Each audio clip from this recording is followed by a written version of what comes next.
Hello बच्चों, क्या हाल चाल। नमस्कार। बीसीए वाले के साथ में आपका स्वागत है, अभिनंदन है। और आज हम लोग पढ़ रहे हैं क्लास 9 का मैथमेटिक्स।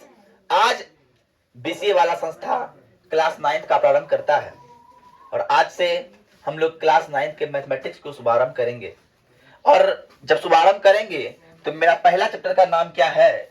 पहला चैप्टर का नाम है सर, क्या नाम है? संख्या पद्धति। क्या नाम है? संख्या पद्धति। क्लास 9 का मैथमेटिक्स का पहला है संख्या पद्धति। क्या है? संख्या पद्धति। संख्या पद्धति में पहले जानना क्या है। पिछले कई डेमो क्लास में हमने आप लोगों को बताया है कि संख्या पद्धति का मतलब होता है कि बहुत सारे संख्या को एक साथ लाना संख्या पद्धति कहलाता है। तो सर, संख्या पद्धति के अंतर्गत कौन कौन सी संख्याएं आती है? कौन कौन सी संख्याएं आती है? तो पहला बात सर, हमको पता है कि प्राकृतिक संख्या आएगी। क्या आएगी? प्राकृतिक संख्या।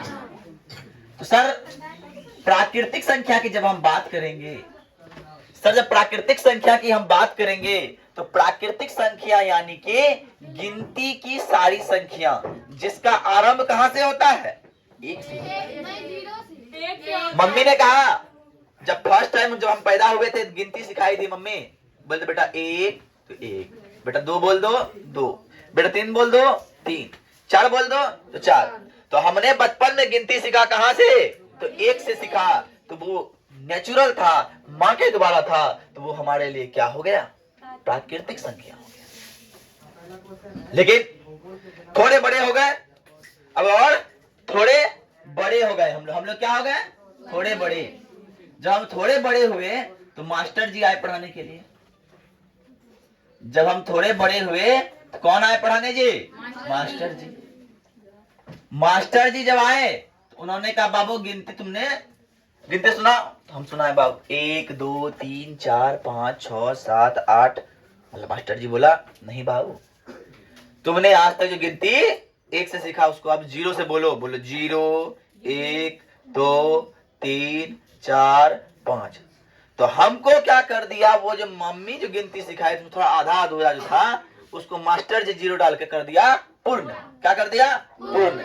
इसीलिए ऐसी संख्या जो जीरो से प्रारंभ होकर अनंत तक जाए, गिनती की वही संख्या, गिनती की वैसी संख्या जो कहां से प्रारंभ हो बाबू?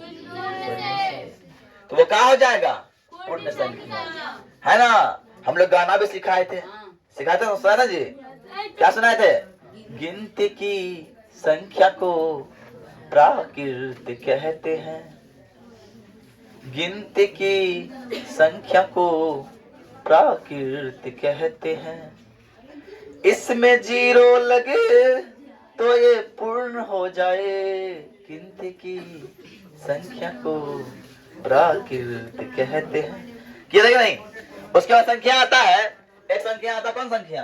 सम संख्या। क्या आता है? सम संख्या। ये कौन बताया? मास्टर जी बताया।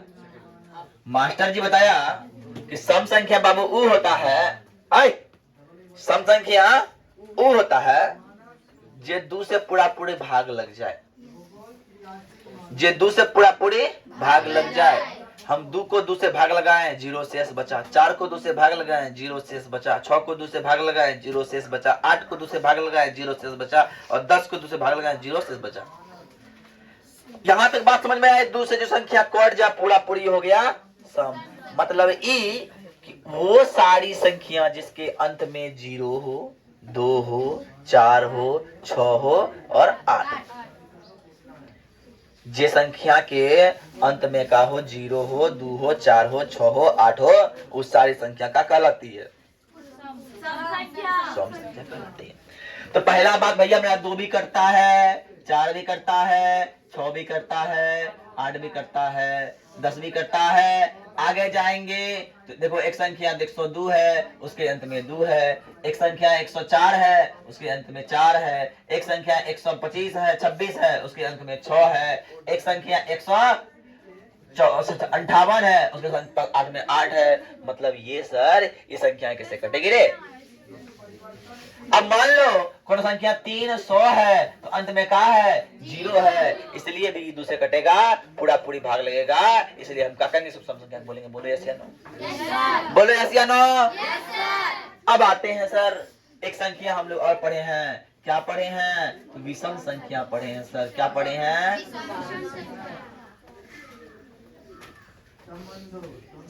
जब हम विषम संख्या पढ़े तो हम बोले, क्या बोले, वो सारी संख्या जेकरा में 2 से भाग देने पर शेषफल कितना बचे रे, शेषफल 1। अब शेषफल 1 बचा, 3 से दिए 2 को भाग शेषफल 1, 5 को दिए 3 से भाग शेषफल 1 और 2 को दिए 1 से भाग तो शेषफल 0 बचेगा। लेकिन फिर 2 को दिए 7 से भाग शेषफल 1 बचेगा, 2 को दिए 9 से भाग शेषफल 1 बचेगा, 2 को दिए 25 से भाग शेषफल 1 बचेगा, 2 को दिए 53 से भाग शेषफल 1 बचेगा। जेकरा मतलब ई है, जिसका मतलब ये है कि बाबू इस सारी संख्या क्या है, विषम संख्या। मतलब ये कि जे संख्या के अंत में का हो, 1 हो, 3 हो, 5 हो, 7 हो, 9, 1 हो, 3 हो, 5 हो, 7 हो, 9, 1 हो, 3 हो, 5 हो, 7 हो, 9 हो, वो सारी संख्या क्या कहलाएगी, विषम संख्या कहलाएगी। इसीलिए इसे बोलते हैं 1, 3, 5, 7, 9। अगर हम बोले तो 11 भी मेरा क्या होगा, 23 भी मेरा क्या होगा, 33, 35 मेरा क्या होगा, है ना, 47 मेरा क्या होगा, 45 मेरा क्या होगा। इतना बात समझ में आई, इतना बात हम लोग पढ़ा चुके हैं, बस तुमको रिपीट कर रहे हैं आज, है ना। अब देखिए फिर से, हमें सम आया, विषम आया, एक होता भाज, एक होता अभाज, अभाज, अभाज संख्या, और क्या, अभाज। अभाज क्या होता है सर, इसको अंग्रेजी में हम लोग प्राइम नंबर बोलते हैं, और हम लोग प्राइम फैक्टर कर चुके हैं, अभाज गुणनखंड कर चुके हैं। मतलब ये कि अभाज्य संख्या ऐसी संख्या होती है जो सिर्फ 2 चीज से कटे।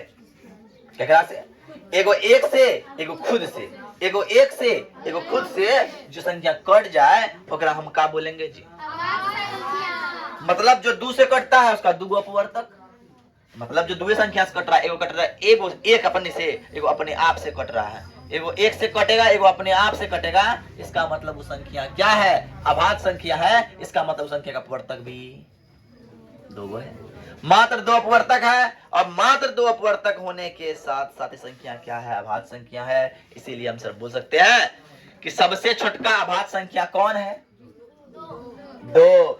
2 सिर्फ अपने आप से भी कटेगा और 2 1 से कटेगा। अपने आप से कटना मतलब खुद ही हुआ, खुद से कट गया और 1 से कट गया, इसलिए 2 क्या हो गया। अब 3 की बात करते हैं सर, 3 भी कटता है, 3 1 से कटता है, भाग लेगा 1 से ना, 3 एकम 3, और 3 एकम 3 से भी भाग लेगा, 3 को 3 से भाग दो कितना होगा, 1, तो है 3।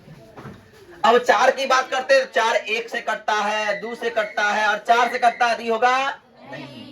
5 की बात करते हैं, 1 से कटता है और 5 से कटता है, 5 भी।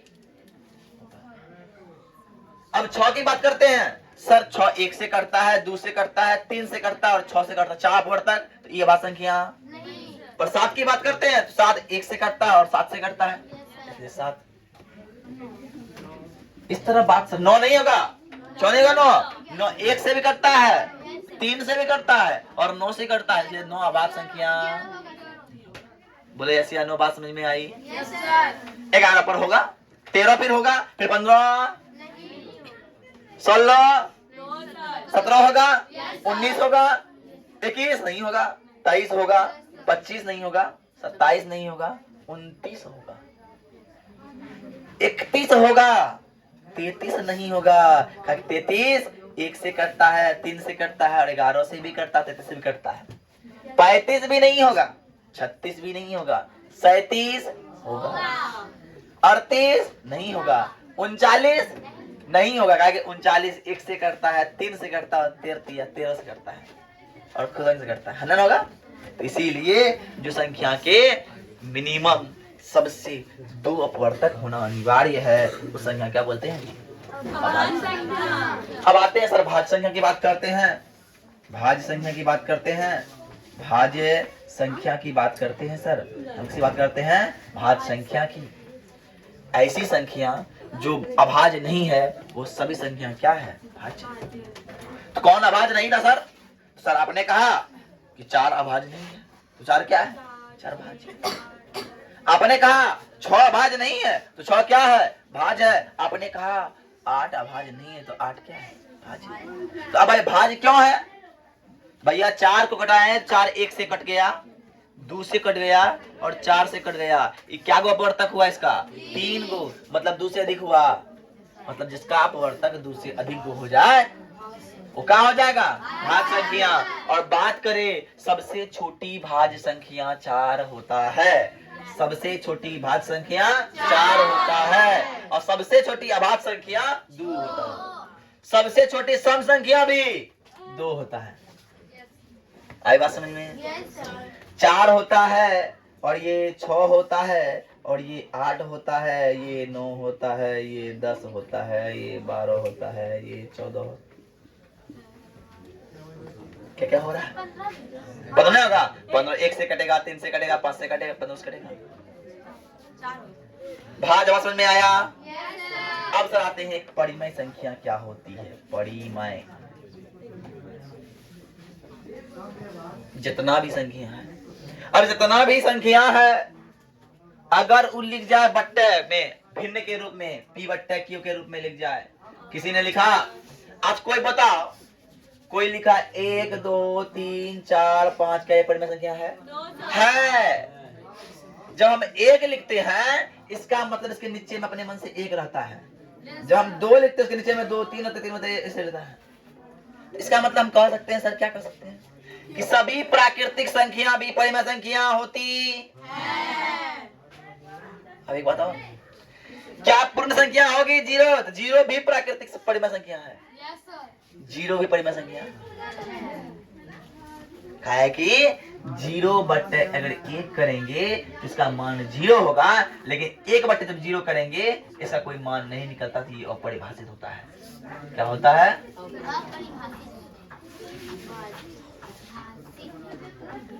सोचो, 0 को हम 1 से भाग दे सकते हैं, इसके लिए मतलब ये है कि 0 क्या है? परिमेय संख्या है। तो हम कह सकते हैं कि परिमेय संख्या में जिसे पी बट्टे क्यू के रूप में लिखते हैं तथा सभी पूर्ण और प्राकृतिक संख्या क्या है? परिमेय संख्या होती है। क्या होती है? परिमेय संख्या होती है। और अब सर आते हैं एक और टॉपिक है, इसका नाम है अपरिमेय संख्या। हमने रिसेंटली रूट वाला जोड़, रूट वाला घटा, रूट वाला गुना, रूट वाला भाग सीखा था। अरे सीखा था कि नहीं? जब सीखा तो वो रूट जो है ना, वो जो रूट वाला बात करते हैं हम लोग, करते हैं ना, तो वही रूट वाला भाग जो है, वही रूट वाला बात जो है उसे क्या बोलेंगे? अपरिमेय संख्या। रूट 3 अपरिमेय है, लेकिन रूट 4 अपरिमेय नहीं है। बोलो क्यों? क्योंकि 4 का वर्गमूल करेंगे निकलेगा, इसलिए ये अपरिमेय। मतलब ये वैसी संख्या जिसका पूर्ण वर्ग पॉसिबल नहीं हो, वो सभी क्या है? अपरिमेय संख्या है। क्या है? अपरिमेय। रूट 6 भी है, रूट 7 भी है, रूट 8 भी अपरिमेय है ना, रूट 2 भी अपरिमेय है। आई बात समझ में? बात समझ में आ रही है ना? तो आप लोग नोट कीजिए, उतारिए। देखिए, छोटे छोटे सेशन में लेंगे, आज हम इंट्रोडक्शन दिए है ना, कल हम चैप्टर की ओर आएंगे, उदाहरण बताएंगे, एग्जाम्पल बताएंगे, है ना। तो इतना करेंगे। तो आज के लिए हम इतना ही रहते हैं। जय हिंद, जय भारत। ठीक है, धन्यवाद।